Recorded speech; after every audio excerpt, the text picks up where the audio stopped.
Hello everyone. My name is Vishwalok Nath, and we welcome Preetam Sivaji to the Hey Pal podcast. Uh, Good evening, ma'am. My name is Good Vishwalok evening, Nath, sir. and I have Gagandeep Kaur with me. Uh, ma'am, we would like to start with a little introduction about you. Can you please tell our viewers who are you and what have you done in your life? So, with your introduction, ma'am, please start. सभी को मेरा नमस्कार और मैं thank you करती हूँ इस app का कि मुझे अपनी मन की बात शेयर करने का मौका मिला। और मैं प्रीतम सिवाच हूँ, हॉकी प्लेयर हूँ, इंडियन टीम की कैप्टन रह चुकी हूँ।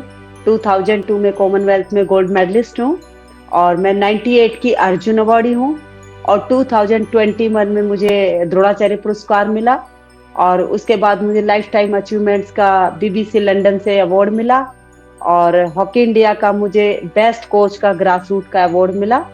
और मेरी जो जर्नी है वो स्पोर्ट्स में ही अभी तक जो है स्पोर्ट्स में ही रही है और एट प्रेजेंट मैं रेलवे में काम करती हूँ, नॉर्दर्न रेलवे में, और सोनीपत में एकेडमी चलाती हूँ जिसमें 150-200 लड़कियों को सुबह शाम कोचिंग करती हूँ, फ्री ऑफ कोचिंग करती हूँ पार्ट टाइम में समय निकालते हुए, जिसमें से 3 ओलंपियन है मेरी और मैक्सिमम लड़कियां इंडिया टीम में खेली है, नेशनल टीम में।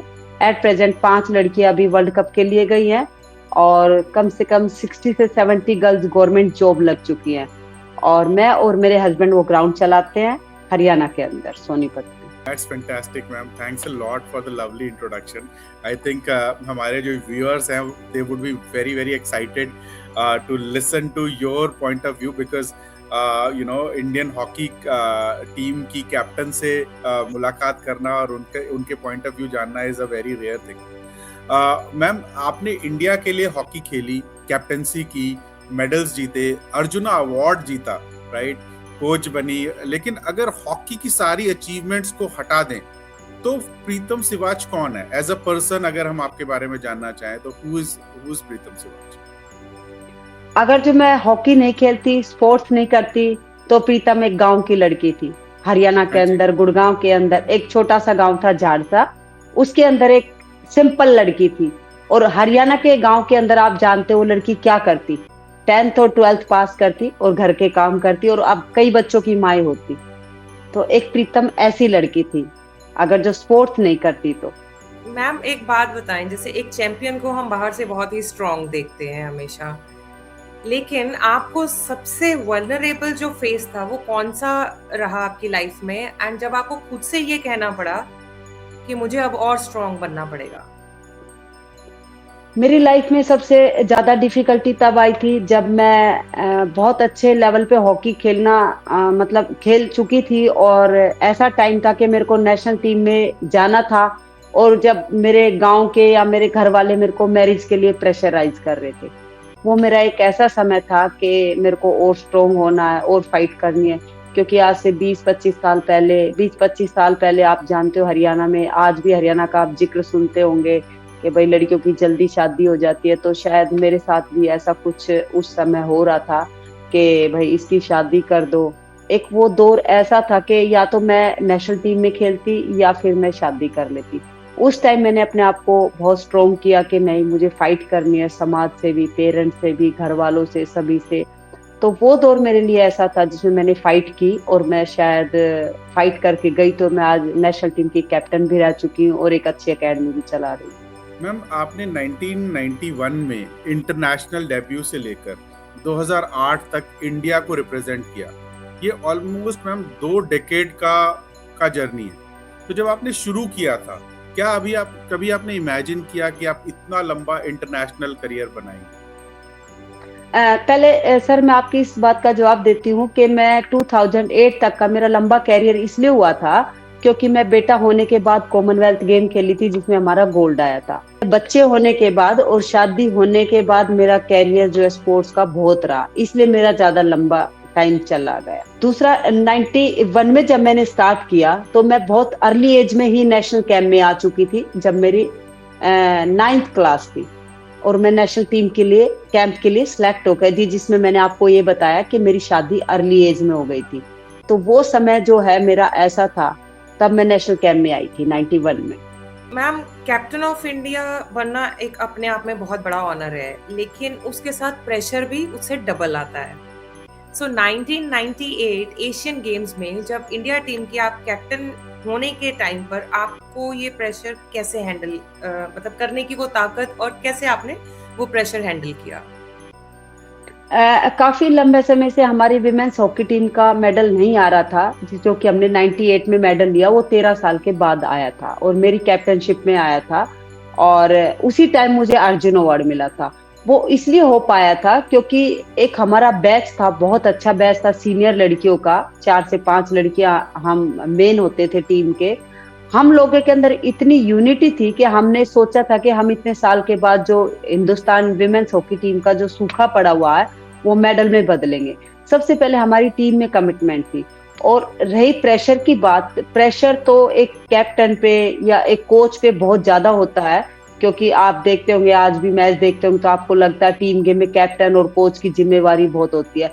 लेकिन हम लोगों को शुरू से ही as a senior, as a captain ये बताया जाता है कि प्रेशर कैसे रिलीज करता है। और खासकर मैं तो अपना प्रेशर बहुत जल्दी रिलीज कर लेती हूँ, बुक्स पढ़ लेती हूँ, किसी से लड़ाई कर लेती हूँ, जाके बातें करती हूँ और इंजॉय करती हूँ। लेकिन उस प्रेशर को झेलने के लिए अंदर से आपको मैं बता नहीं सकती वो कैसा प्रेशर होता, मतलब ये होता टीम पता नहीं खेल पाएगी या नहीं पाएगी। तो उसके लिए हमें बार बार इधर उधर अपने मन को और दिमाग को दूसरी चीजों में लगाना पड़ता है कि भाई आप चलो खेलो, हंसो। जबरदस्ती टीम को लेके जाते हैं, चलो हंसो, अपना इंजॉयमेंट करो, मूवी देखो, मतलब ऐसे करके। और एक टीम को जो है एक बॉन्डिंग में रखना, एक साथ रखना और रिजल्ट देना, ये कैप्टन की बहुत ज्यादा जिम्मेवारी होती है। तो जब कैप्टन मेंटली रिलैक्स रहेगा तभी टीम को साथ लेके चल पाएगा। ये सही कह रहे हैं मैम। 140 करोड़ इंडियंस की जिम्मेदारी आपके कंधों पर होती है जब आप इंडिया का फ्लैग लेके हमको रिप्रेजेंट करते हैं इंटरनेशनल मैदानों में। मैम, आपने बहुत सारे मेडल्स जीते, लेकिन करियर में ऐसे बहुत से टूर्नामेंट्स भी रहे जहां पे इंडिया पोडियम पर नहीं आ सका।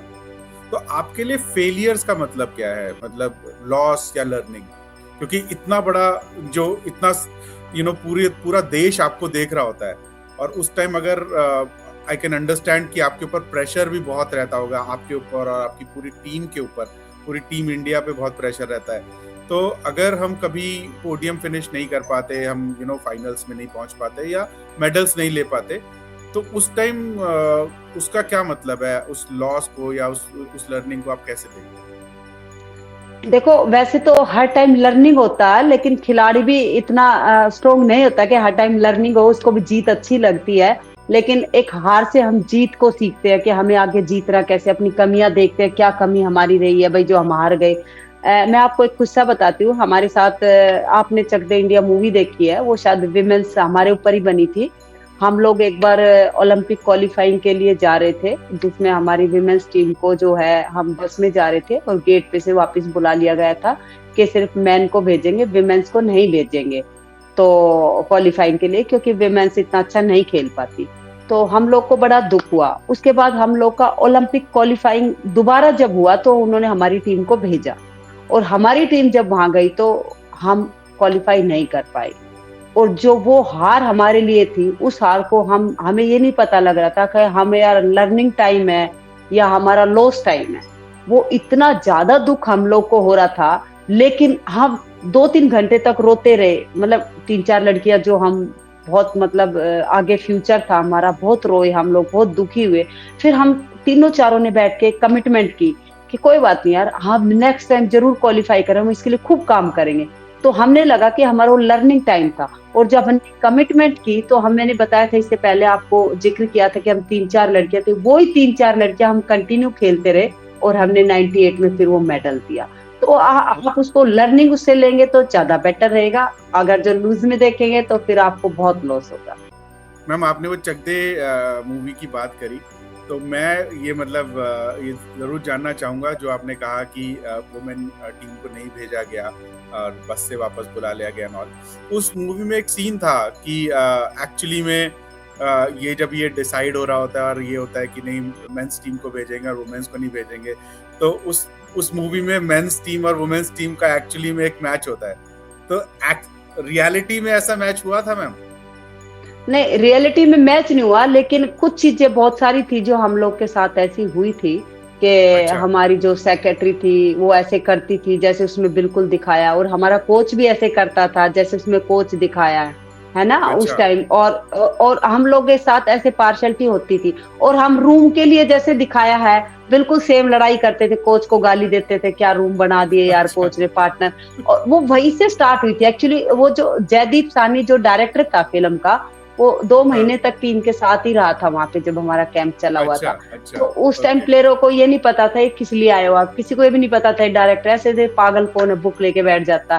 तो बाद में जब बहुत टाइम के बाद पता लगा तो पता लगा ये तो मूवी बना रहा है। तो ये सारी चीजें होती थी। मैच तो नहीं हुआ था, बट ये सच्चाई थी कि विमेंस को नहीं भेजा गया था, ये हमारे साथ अच्छा हुआ था जी। ओके ओके 2002 में जो हमारा गोल्ड आया था वो उस पे था चक दे इंडिया की मूवी, क्योंकि उन्होंने हमें बुलाया था मूवी वालों ने। जो 2002 में हमने गोल्ड लिया था वो उसी पे था जो जीते थे हम लोग। क्योंकि अब ये मूवी की बात चल रही है, अदरवाइज मुझे ये बातें करनी नहीं थी। तो मैं बता दूं कि प्रीतम जी जो है वो मेरे फादर की स्टूडेंट हैं, एंड या यस, चक दे इंडिया इन्हीं के ऊपर बनी थी, बिकॉज आई नो। एंड जो उस मूवी में एक्टर्स भी हैं, उसमें उस टाइम के जो मेरे फादर के अंदर डिप्लोमा कर रही थी 4 लड़कियां रियल प्लेयर हैं उस मूवी बिल्कुल। में।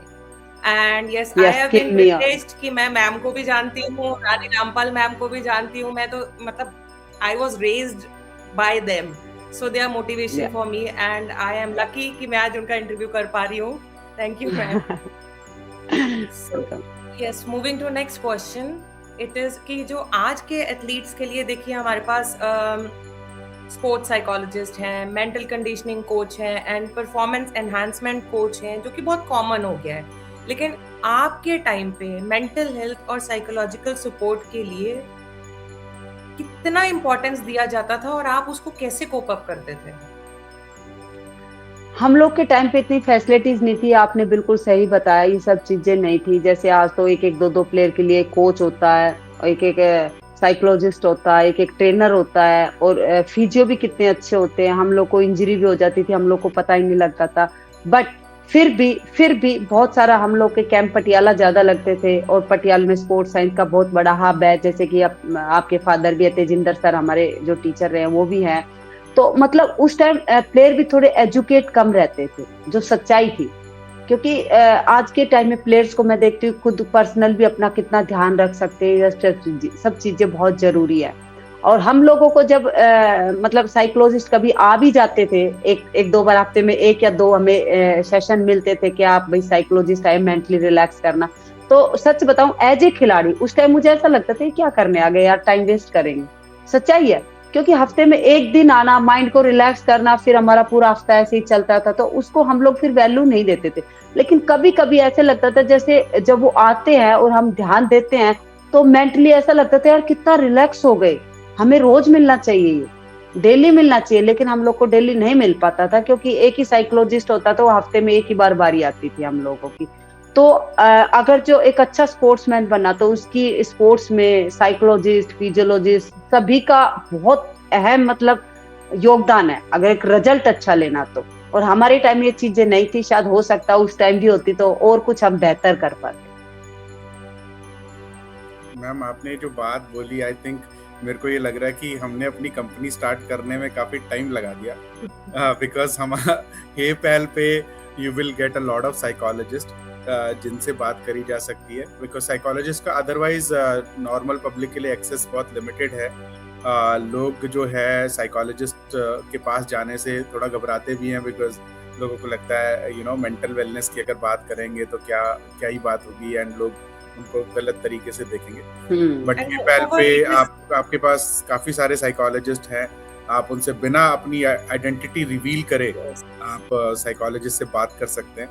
तो और बहुत ही अफोर्डेबल रेट्स पे ये पहल पे बात होती है। तो आई थिंक वी थिंक कि हमें ये पहले शुरू करना चाहिए था। एनीवेज, देर आए दुरुस्त आए। बिल्कुल बिल्कुल। मैम 1998 में जब आपको अर्जुना अवार्ड मिला, तो ये अवार्ड किसी भी एथलीट के लिए एक ड्रीम मूवमेंट होता है, मतलब it's one of the biggest awards किसी भी एथलीट के लिए।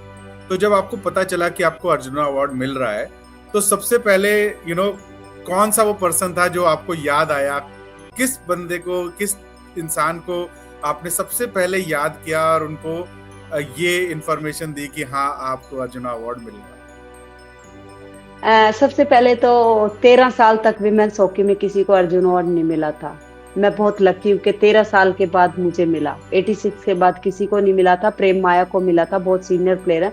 उसके बाद किसी को नहीं, क्योंकि विमेंस का मेडल ही नहीं था और मतलब इतनी अच्छी परफॉर्मेंस नहीं थी। और मैं लकी हूँ कि मेरी टीम ने मुझे वो अर्जुन अवार्ड दिलाया, क्योंकि टीम खेली थी तो मैं भी अच्छा खेली थी, तो कैप्टन भी थी, मैं टॉप स्कोरर भी रही थी। तो जैसे आप कह रहे हो कि किसने आपको बताया, मैं ना अपने पटियाला हमारा कैंप चला हुआ था, तो मैं रूम से बाहर निकल रही थी, तो 2 छिपकली होती है ना आपस में लड़ती, मेरे हेयर पे गिर गई। तो अच्छा। जैसे मैं निकली और मैंने इतनी झटके से बोला, ये क्या गिर गई, क्या गिर गई, क्या गिर गई? और बाहर एक लड़की खड़ी थी, बोली दीदी क्या हुआ? मैंने कहा यार छिपकली गिर गई। बोले कोई गुड न्यूज मिलने वाली है। मैंने कभी ऐसे सुना नहीं था, बट मेरे को उसने से जस्ट बोल दिया। मैंने कहा यार इतनी गंदी सी होता लड़की है, है। मैम बोलते हैं छिपकली गिरती है ना जिसके ऊपर, हाँ, तो तिलक होता है। रियली मतलब मैं सरप्राइज। और आप यकीन करेंगे, मेरी ना शादी हो चुकी थी, मतलब शादी के बाद ही मैं अर्जुन अवार्ड लेने गई थी, और सबसे पहले शख्स वही थे जिनसे मैंने शादी की। उनको ही पता लगा था, मुझे नहीं पता लगा, क्योंकि उस टाइम क्या है, फोन मोबाइल तो कम थे, बहुत कम थे। हमारा लैंडलाइन का फोन था, उसमें बारी नहीं आती थी किसी का हॉस्टल में फोन आ रहा क्या आ रहा। तो मेरे जो हस्बैंड है उन्हीं को पता लगा, उन्होंने ही मुझे कॉल किया था थोड़ी देर के बाद ही कि प्रीतम आपको ना अर्जुन अवार्ड मिला, अभी नाम डिक्लेयर हुआ, मुझे किसी से पता लगा। मतलब मैं सरप्राइज में उस लड़की का फेस याद करी कि जिसने मुझे बोला छिपकली गिरी है, कोई गुड न्यूज मिलने वाली है। तो मेरे हस्बैंड ने मुझे सबसे पहले न्यूज दी थी, और मुझे इतनी एक्साइटमेंट हो रही थी, मैं किसको बताऊं। फिर जो मेरी फ्रेंड है ना सीता है, अर्जुन अवार्डी है वो भी, उसको मैं शायद मेरे से पहले मिलना चाहिए था अवार्ड, बहुत शी गुड प्लेयर, वर्ल्ड 11 खेली हुई है, लेकिन उसको मेरे बाद मिला। तो मैंने जब उसको बताया, मैंने कहा यार ऐसे ऐसे है भाई, बहुत खुश हुई कि बहुत अच्छी न्यूज है ये हमारे लिए। मैम आपने एक वुमेन एथलीट के रूप में इंडिया को रिप्रेजेंट किया जब वुमेन स्पोर्ट्स को। आज आप जितनी विजिबिलिटी मिल रही है उतनी तब नहीं मिलती थी। तो सबसे डिफिकल्ट जो बैटल रही आपकी, वो फील्ड पर रही कि सोसाइटी की एक्सपेक्टेशंस के अगेंस्ट रही? देखो मेरा खेलने का टाइम मैं खुद फाइट की, मैंने आपको बताया जैसे मेरा अलाउ नहीं करते थे, गांव में बहुत सारी चीजें होती थी, शॉर्ट्स पहनना भी अलाउड नहीं था, बहुत सारी चीजों से मैं लड़के जो है प्लेयर बनी हूँ। आपको पता हरियाणा में बहुत सारी चीजों का इंस्ट्रक्शन होता है, बैन होता है, ये नहीं करना वो करना। और उस टाइम 24 साल पहले तो हमारा बहुत कुछ ऐसी चीजें थी जो हमें नहीं करना था, लेकिन मैं उससे फाइट करके भी मैं आ गई, लाइफ में आगे बढ़ गई स्पोर्ट्स में। लेकिन जब मैंने कोचिंग का कैरियर शुरू किया, जब मैंने कोचिंग शुरू की कि विमेंस में काम किया जाए, क्योंकि जो प्रॉब्लम मुझे आई वो विमेंस को ना आए, सिर्फ मैंने इसी शौक में काम किया, इसी पैशन पे किया। तो मैंने हरियाणा के अंदर सोनीपत में जब काम किया, तो मेरा ऐसा मानना है कि जब काम किया तो मेरे साथ इतनी डिफिकल्टी आई है, इतनी डिफिकल्टी आई कि मैं आपको बताने लग जाऊँ शायद बहुत टाइम लग जाएगा। छोटी छोटी चीजों की जो कि समाज से मेरे को लेनी पड़ी, भाई नहीं ऐसा नहीं, ऐसा होता है, ये चीज मुझे दो, ये दो। जब जाके मैं एक एकेडमी चला पाई हूँ, 24-25 साल लग गए मुझे उसमें भी काम करने में। तो वो जो है मेरे लिए बहुत मुश्किल था समाज को बताना कि नहीं मैं काम करना चाहती हूँ, लड़कियों के लिए करना चाहती हूँ, लड़कियां ये करना चाहती है, और मुझे मिल नहीं पा रही थी वो चीजें। मैम आज के यंगस्टर के सामने एक डिलेमा है कि वो पैशन फॉलो करे या फाइनेंशियली स्टेबल करियर चूज करे। आपने अपनी लाइफ में पैशन और करियर के बीच में बैलेंस कैसे बनाया? देखो जिसके लाइफ में कमिटमेंट होती है ना, जिसको भूख होती है, सिंपल लैंग्वेज में जिसको भूख होती है, वो कुछ भी कर लेता। क्योंकि मैं किसी को अपना आइडल नहीं मानती, मैं अपने आप को अपना आइडल मानती हूँ। मैं खेली भी हूँ और मैंने प्लेयर भी बनाया। एक अर्जुन अवार्डी होंगे, बहुत कम होंगे जो काम करते होंगे, कहीं भी कोचिंग करते होंगे या इस लेवल पे कोचिंग की होगी। मैंने दोनों काम किए। तो मैं तो ये मानती हूँ जिसको कुछ करना होता ना, जिसको लाइफ में हासिल करना, वो उसको करके रहेगा। अगर जो उसकी कमिटमेंट, उसकी शिद्दत, उसकी मेहनत, उसकी हार्ड वर्किंग है तो करके रहेगा, लेकिन उसकी कमिटमेंट होता है। लेकिन जैसे आपने कहा फाइनेंशियली, फाइनेंशियली भी उसको चाहिए, फैसिलिटीज तो चाहिए ही चाहिए आज के स्पोर्ट्स में। पहले फिर भी प्लेयर कर लेते थे, जैसे लाइक हम लोगों ने इतना हार्ड वर्क किया। आज की यंग जनरेशन को मैं देखती हूँ, मेरे खुद के बच्चे भी खेलते हैं, मेरा बेटा भी जैसे आपको पता है वर्ल्ड कप टीम में गया मैन में, बेटी भी मेरी खेलती है, ऑस्ट्रेलिया में लीग खेल रही है। तो मैं उनको देखती हूँ, वो इतना हार्ड वर्क नहीं कर सकते जितना हम लोगों ने किया है, या जितना मतलब हमने कम फैसिलिटीज, कम फाइनेंशियली था हमारे पास, फिर भी हमने किया। लेकिन आज के बच्चों को ये सब चीज चाहिए। मैम, एथलीट्स का एक इंटरेस्टिंग चैलेंज होता है कि जब करियर खत्म होता है तो आइडेंटिटी का एक पार्ट भी खत्म हो जाता है। इंटरनेशनल हॉकी के बाद जब आपने प्लेइंग करियर ट्रांजिशन किया, तो क्या कभी लगा कि अब मैं कौन हूँ, मतलब you know what is their identity crisis after this? ये आपने बहुत अच्छा क्वेश्चन किया कि बहुत सारे खिलाड़ी होते हैं, वो जब खेलते जब तक उनका नाम रहता है, बाद में मिट जाता है, क्योंकि वो फिर लोग भूलने लग जाते हैं, फिर नए खिलाड़ी आ जाते हैं। और मेरे जो कोचिंग का मकसद था वो यही था कि लोग मुझे याद रखे, और मेरा पैशन था कि मेरे को लोग जानते रहे, हॉकी के बारे में सिखाती रहूं, बताती रहूं।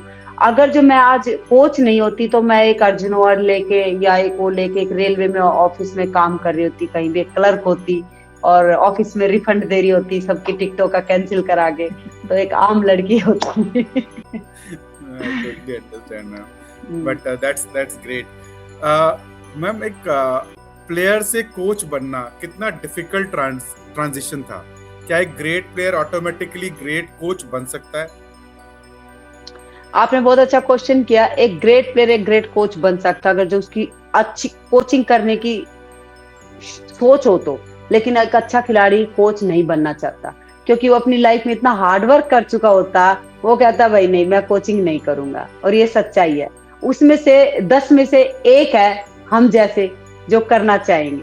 लेकिन कोचिंग करना बहुत डिफिकल्ट है, खेलना बहुत आसान है। कोचिंग करना तो बहुत मुश्किल है, बहुत ज्यादा मुश्किल है, क्योंकि आपको अपना रिजल्ट दूसरे प्लेयरों में दिखाना, दूसरे प्लेयर ने दिखाना। और कितनी बार वो प्लेयर फेलियर हो जाते हैं और आपको ये कहलवा देते हैं किस कोच ने ट्रेनिंग दी, किस कोच ने आपको बनाया। तो एक अच्छे प्लेयर के लिए ये बहुत मुश्किल है, जो कि मैंने देखा अपनी लाइफ में। मैम, आज के जो यंग एथलीट्स है उसमें आपको सबसे ज्यादा क्या दिखता है? टैलेंट की कमी, पेशेंस की कमी, या प्रेशर हैंडल करने की कमी? मतलब अगर मैं एक इम्प्रूवमेंट आपसे जानना चाहूँ कि यंग प्लेयर्स में आपके हिसाब से एज ए एक्सपीरियंस प्लेयर किस चीज की रिक्वायरमेंट सबसे ज्यादा है? आजकल ना मैंने देखा यंगस्टर जल्दी रिजल्ट चाहते हैं, शॉर्टकट, आज किया कल रिजल्ट मिल जाए, ऐसा नहीं होता। तो इसका मतलब उनके अंदर पेशेंस भी नहीं है, पेशेंस बिल्कुल नहीं है। तो अब हम लोगों के अंदर पेशेंस थी, इसलिए हम लोगों ने रिजल्ट दिए हैं, अच्छे रिजल्ट दिए। हालांकि आज के टाइम में बहुत टैलेंट बहुत है, प्लेयरों में बहुत टैलेंट है, लेकिन बहुत जल्दी रिजल्ट चाहते हैं। इसलिए उनको साइकोलॉजिस्ट की जरूरत होती है, उनके साथ होते हैं, उनको पेशेंस सिखाते हैं, बात करते हैं। आपने देखा होगा टीमों के साथ पहले के टाइम में साइकोलॉजिस्ट नहीं होते थे, आज हर प्लेयर साइकोलॉजिस्ट रखता है अपने साथ, हर प्लेयर, बिकॉज ऑफ उसको पेशेंस रखना, वो कैसे अपने आप को रखेगा, उसको रिजल्ट मिलने में टाइम है। तो ये सच है, आजकल प्लेयर जो है उनको जल्दी रिजल्ट चाहिए होता है। मैम, 2004 में आपने सोनीपत में वुमेन्स हॉकी के लिए इंफ्रास्ट्रक्चर सेटअप किया, तो आपने डिसाइड क्यों किया कि सिर्फ खुद चैंपियन बनने की बजाय दूसरी गर्ल्स को भी चैंपियन बनाना है? मतलब एक तो होता है कि मैंने अपना सेल्फ अचीवमेंट कर लिया, मैं कैप्टन बन गई, मैं कोच बन गई, मैंने अर्जुन अवार्ड ले लिया, बट आपने न सिर्फ अपने लिए जो सक्सेस हासिल करी वो करी, बट अब आप नए लोगों को तैयार कर रहे हैं। तो इसकी जो इंस्पिरेशन है वो कहाँ से आई, और आपने कब सोचा कि आपको एक नई खेप तैयार करनी है इंडिया के लिए, जो इंडिया के लिए मेडल्स ला सके? मैं और मेरे हस्बैंड गाड़ी में कहीं मार्केट घूमने जा रहे थे, और कोचिंग का तो मुझे बचपन से शौक था, सच बताती हूँ। खेलती तब भी मैं बड़ा लीडरशिप में रहती थी, इसलिए मैं शायद कैप्टन भी बनी हूँ, और लड़कियों को एज ए कोच में सिखाती भी थी, खेलती भी थी। मेरा बचपन से शौक था, मतलब टीचर बनने का, वो भी स्पोर्ट्स की। तो मैं और मेरे हस्बैंड गाड़ी में जा रहे थे, तो हॉकी फील्ड थी, हॉकी फील्ड के अंदर भैंस जो है वो एक हॉकी के ग्राउंड में चर रही थी, जैसे वो घास को खा रही थी। मैंने अपने हस्बैंड को बोला, यार इतना अच्छा ग्राउंड पड़ा और देखना गाय चर रही है, मेरे को बहुत दुख लग रहा। बोलते हैं रहने दो। मैंने कहा चलो लड़कियों में काम करते हैं। बोलते रहने दो, मुझे मत फंसाना। उन्होंने नॉर्मली ऐसे बोलते कि लड़कियों में काम नहीं करूंगा। तो लड़कों की बहुत अच्छी टीम होती थी हमारी सोनीपत में, तो मैंने इनको बोला नहीं, मेरे को शौक है, मैं काम करूंगी। और फिर मेरे अंदर जज्बा इसलिए भी आया, मैं सोच रही थी एक दिन कि मैंने लाइफ में इतनी मेरे को मुश्किलें आई हैं भाई गांव के एरिया से, और मैं खेलना चाहती थी, मेरी कितनी इच्छाएं थी, ये सब चीजें देखते हुए मैंने सोचा मैं लड़कियों में काम करूंगी और मैं जरूर करूंगी। यहाँ गांव की लड़कियां हैं, इनको भी तो दिल करता होगा खेलने का, इनका भी शॉर्ट्स पहनने का दिल करता होगा, ये भी जाए सोचेंगी हम भी घर से निकले। तो मैंने तभी कमिटमेंट कर लिया था कि मैं लड़कियों में काम करूंगी, मैं जरूर काम करूंगी चाहे कुछ भी हो जाए। और जब मैंने काम किया तो मैंने लड़कियों को शुरू से ही छोटा सोचने के लिए नहीं बोला, उनको इंडिया टीम का सोचने के लिए बोला, बड़ा बड़ा सोचो स्टार्टिंग से ही। मतलब मेरी ख्वाहिश थी मैं ओलंपियन तैयार करूंगी या चाहे कुछ हो जाए, और मेरी कमिटमेंट थी। तो मैं उस पर, मैंने आपको इससे पहले बताया ना कि कमिटमेंट होनी चाहिए, मेरी कमिटमेंट थी तो मैंने ओलंपियन तैयार भी किए। हालांकि मेरे पास 0% फैसिलिटीज थी, फिर भी मैंने किया, मैंने फाइट की, सबसे फाइट की, प्रशासन से की, लोगों से की, गवर्नमेंट से की, मैं बच्चों के लिए वो चीज लेके आई चाहे कुछ हो जाए।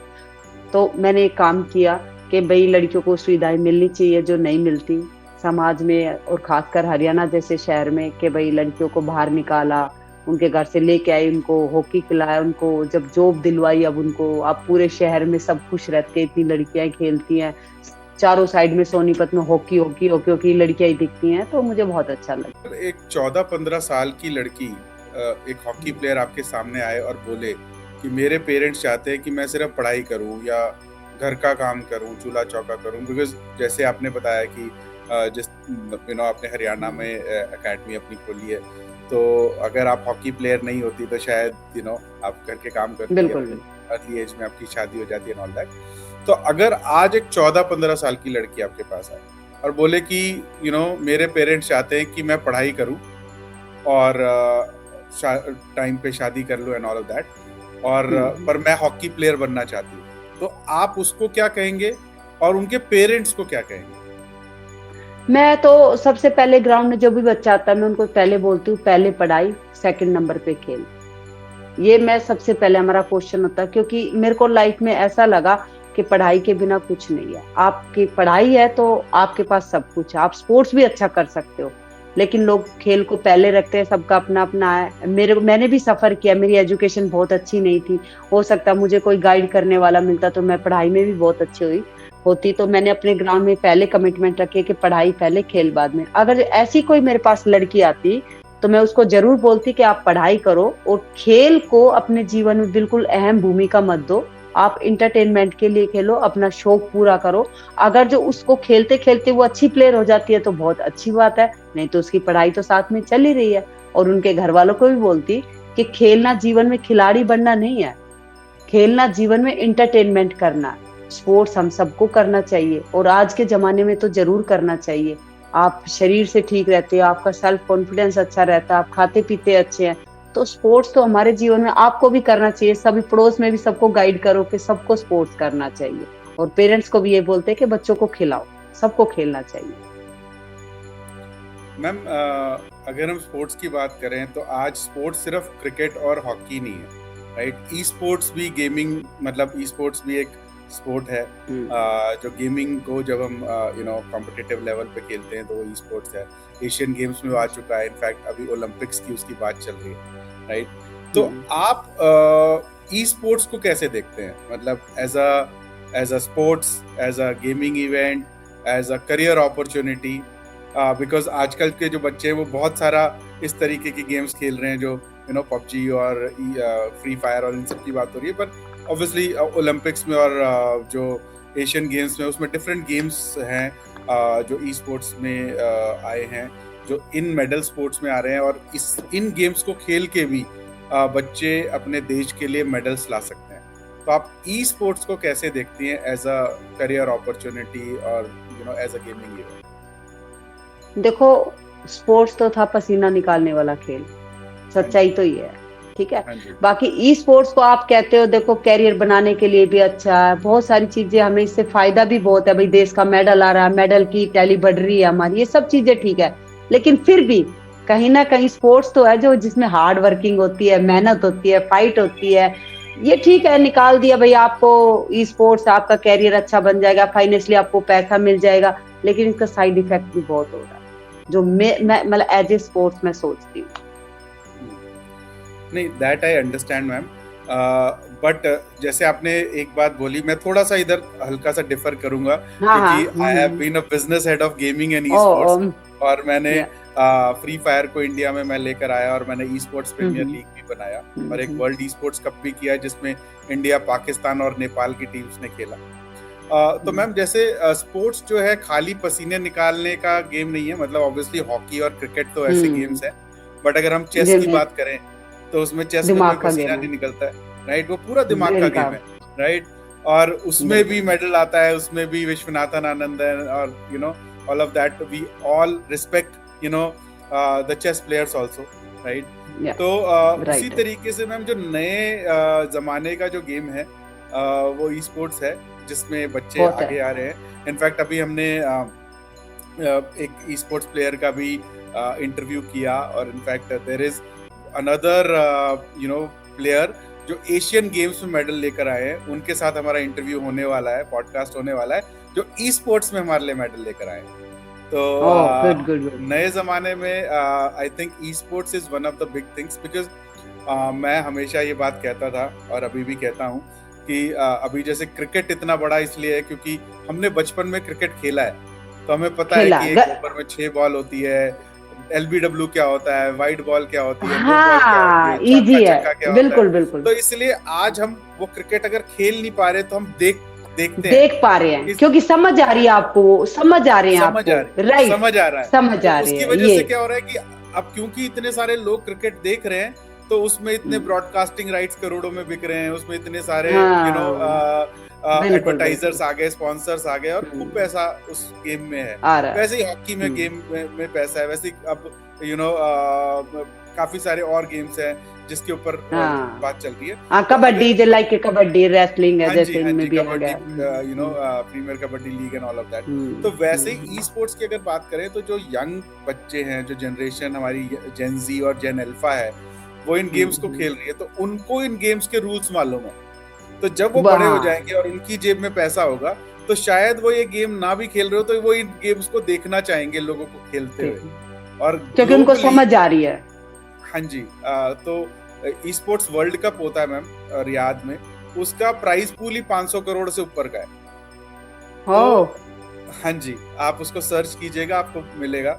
तो और काफी गेम्स होते हैं, जिसमें लीग ऑफ लेजेंड्स का एक गेम है, काफी ऐसी गेम्स है जिसमें पूरा स्टेडियम भर जाता है, लोग वो गेम को देखने स्टेडियम में आते हैं, हजारों लाखों रुपए की टिकट से बिकती है उसकी। और I will share those some of those videos with you, आप उनको देखिएगा।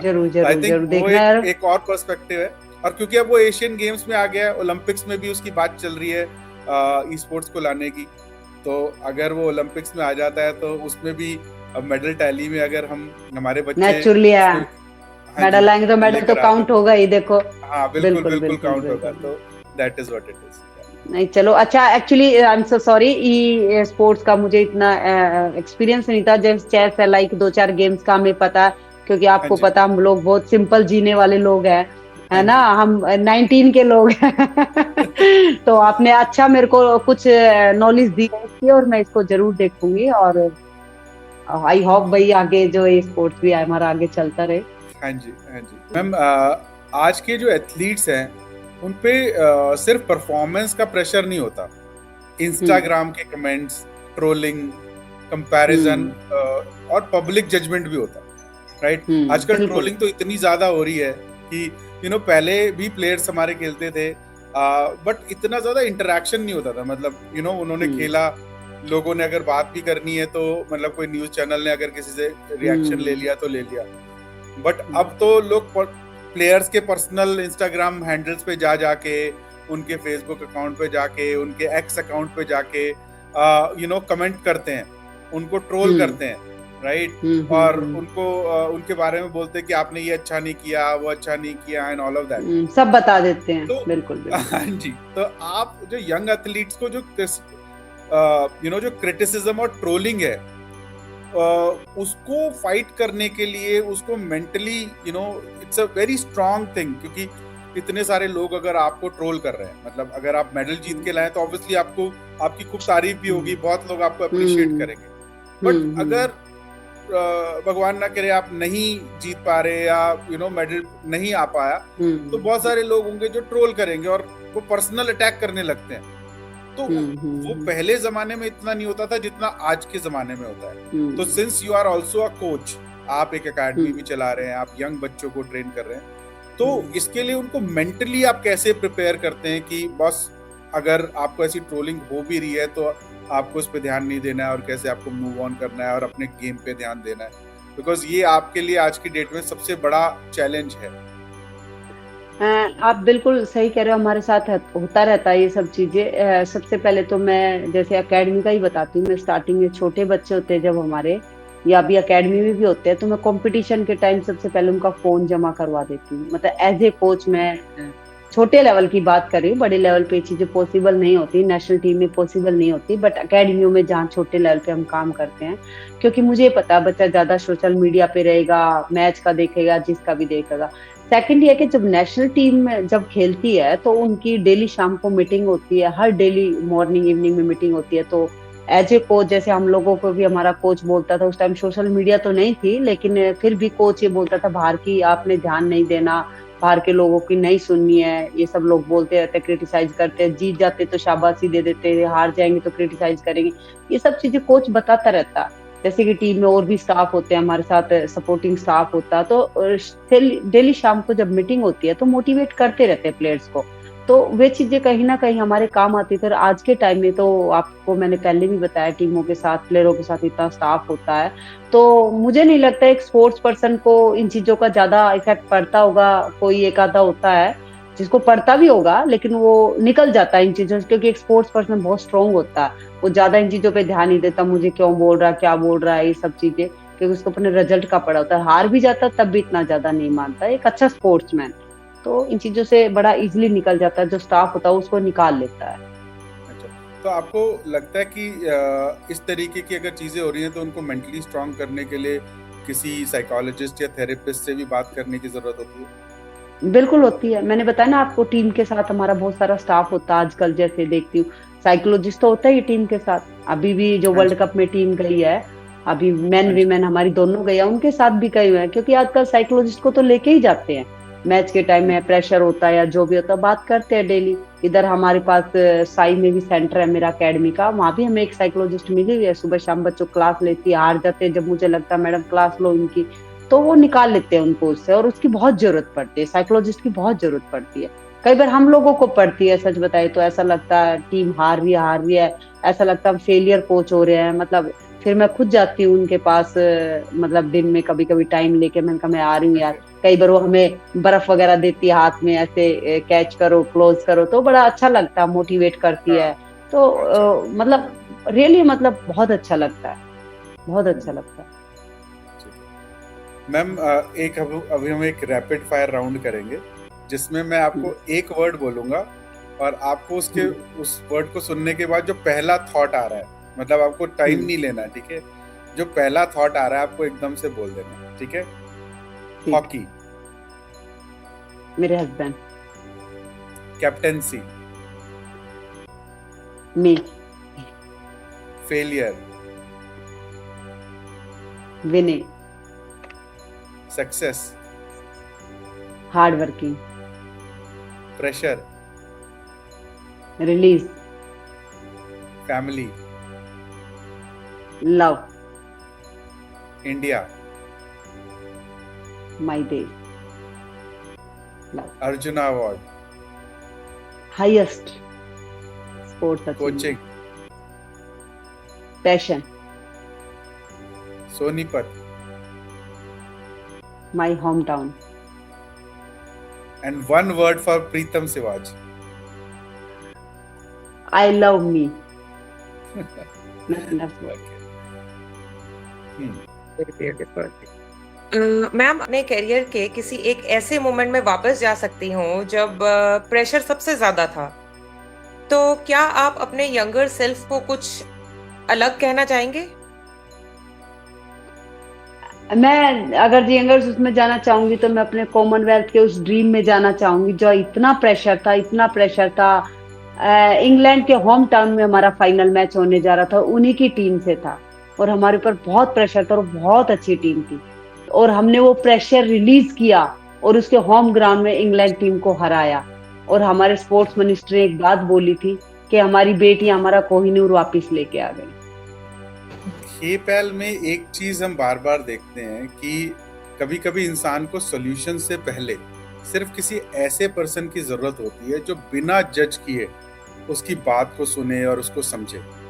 तो आपके करियर में कोई ऐसा पर्सन है जिसके सामने आप अपने अपने डर को, अपने फेलियर को, अपनी फ्रस्ट्रेशन को बिना किसी जजमेंट के, मतलब आपको पता है कि ये बंदा मुझे जज नहीं करेगा, बिना किसी प्रॉब्लम के, बिना किसी जजमेंट के आप उनके साथ, बिना किसी इनहिबिशन के आप उनके साथ शेयर कर सकते हैं?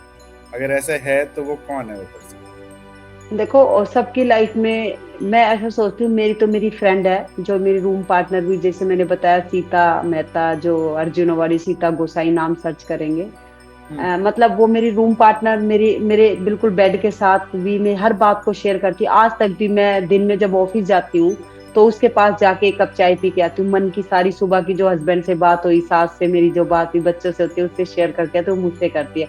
कपड़े भी एक साथ खरीदते हैं हम। तो मतलब एक लाइफ में आपका ऐसा जरूर फ्रेंड या कोई भी होना चाहिए जिससे आप मन की बात कर सके। और शायद वो बात हस्बैंड से भी नहीं कर सकती जितनी बात मैं उससे कर लेती हूँ, इवन हस्बैंड की बात भी उससे ही कर लेती हूँ। तो वो मेरी फ्रेंड है सीता। उससे केपैल में जैसे आप बात कर सकते हैं साइकोलॉजिस्ट के साथ, जैसे अभी आप पहले आपने कहा कि शुरू में आपके पास साइकोलॉजिस्ट अवेलेबल नहीं, पर केपैल में मतलब मल्टीपल साइकोलॉजिस्ट, थेरेपिस्ट और पैल्स अवेलेबल है। पैल्स वो लोग हैं जो फ्रेशर्स हैं और वो आपकी बात सुन सकते हैं, और साइकोलॉजिस्ट और थेरेपिस्ट जो है आपको सोल्यूशन दे सकते हैं। तो जो केपैल है वो एक ऐप है जिसपे आप लोगों से, मतलब एक एक्सपर्ट से, एक साइकोलॉजिस्ट से बात कर सकते हैं। मैं आपको देख ही नहीं सकता, मतलब एज अ यूजर, एक यूजर दूसरे यूजर को नहीं देख सकता इस ऐप में। ओके। सिर्फ यूजर जो है एक एक्सपर्ट से बात कर सकता है 1 to 1। जैसे आज आप किसी साइकोलॉजिस्ट से बात करते होंगे तो वो 1 to 1 आप बात कर रहे हैं, राइट? हाँ, बिल्कुल। हमारी ऐप में भी वैसे 1 to 1 बात होती है, पर उसमें कोई विजिबल भी नहीं होता है, बिकॉज ये सिर्फ एक ऑडियो ऐप है। It's like a phone. आपने फोन पे बात करनी है, वो आपको नहीं देख सकते, आप उनकी शक्ल देख सकते हैं, आपको पता है आप किससे बात कर रहे हैं, उनकी क्वालिफिकेशन, उनकी सारी चीजें देख सकते हैं। उनको नहीं पता वो आपसे किससे बात कर रहे हैं। आपने मुझे कॉल किया तो मुझे नहीं पता है कि उधर प्रीतम जी हैं या नाथ साहब हैं या कोई और है। आप अपना कुछ भी नाम चेंज करके बात कर सकते हैं, बट आपको पता है कि आप मुझसे बात कर रहे हैं और मेरी क्या क्या क्वालिफिकेशंस हैं। और आप ये किसी भी टाइम कर सकते हो। कई बार आधी रात को आपको एंजाइटी हो रही है, प्रेशर आ रहा है, मुझे 2 बजे कॉल भी आती है, बस मैं उस पे आपको ऑनलाइन दिखनी चाहिए। मतलब हमारा जो प्रोफेशनल है एक्सपर्ट है, उसकी अगर ग्रीन बत्ती चल रही है तो दैट मींस ही और she is available. You can contact 24/7 anyone. तो हमारे जैसे कुछ प्लेयर भी हैं, जैसे कोई प्लेयर है हमारा तो ये मांगेगा तो मैं क्या उनको भी कह सकती हूँ, बता सकती हूँ, वो भी ले सकते हैं हेल्प? हाँ, बिल्कुल बिल्कुल, ये ऐप डाउनलोड करें। जैसे मैम ब्लिंकिट और ज़ेप्टो से आप कुछ भी ऑर्डर करते हैं 10 मिनट में आपके पास आ जाता है, राइट? ज़ोमैटो, स्विगी से आप कुछ ऑर्डर करते हैं 1 घंटे में आपके पास खाना आ जाता है। पर मेंटल वेलनेस के लिए आज तक कोई ऐसी ऐप नहीं बनी थी। जैसे अभी आप परेशान है, किसी बात को लेके परेशान है, जैसे मैंने एक एग्जांपल लिया कि अनफॉर्चुनेटली हमें मेडल नहीं मिला, या हम एक मैच हार गए, और किसी ने ट्रोल करना शुरू कर दिया किसी पर्टिकुलर इंसान को, कैप्टन को, या जो सेंटर फॉरवर्ड है, किसी को भी, उसको कुछ गंदा बोल दिया, राइट? और अब वो जो पर्सन है वो बहुत परेशान हो गया। अब उस पर्सन को अभी साइकोलॉजिस्ट की जरूरत है, पर साइकोलॉजिस्ट अवेलेबल नहीं है। रात का टाइम है, 9 बज गए, 10 बज गए, 11 बज गए। उस टाइम उसने देखा भाई उसके इंस्टाग्राम पे किसी ने उसे कोई गंदी बात लिख दी, कुछ ऐसी बुरी बात लिख दी कि अब वो पर्सन परेशान है। साइकोलॉजिस्ट जो है वो तो शायद अगले दिन अवेलेबल हो, या अगले दिन हो सकता है वीकेंड पे छुट्टी हो, 2 दिन बाद अवेलेबल हो। वो परेशान इस टाइम है, तो उसको अगर उस टाइम एक साइकोलॉजिस्ट की जरूरत है तो केपैल पे साइकोलॉजिस्ट अवेलेबल होगा।